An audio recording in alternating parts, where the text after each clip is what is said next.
kwambuela buya nyasa arama temuaya buya nyasa buya mono buya nyasa buya mono buya nyasa.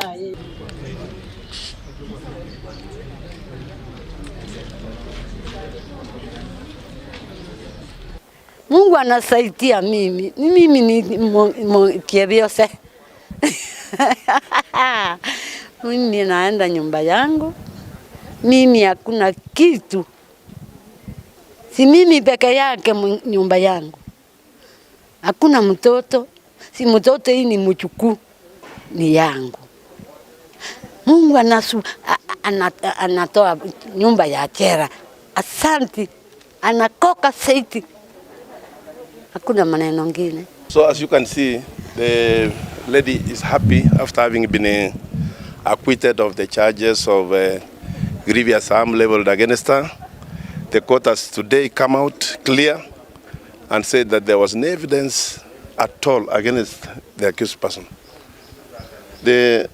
One of the witnesses alluded to the fact that she assisted the principal offenders when after they had finished, to conceal evidence.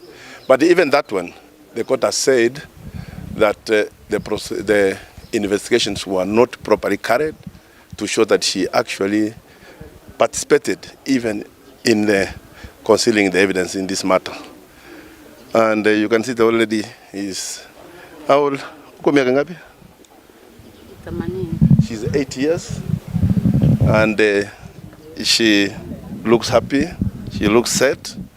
We are going to see how she's going to be integrated into society.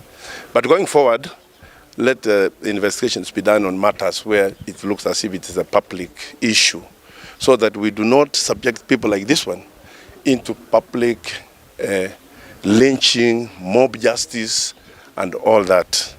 This case is a classic case which shows a grandmother who was very happy with her child, who even told the court that there was no reason to kill her child, whom she had a lot of faith and a lot of interest.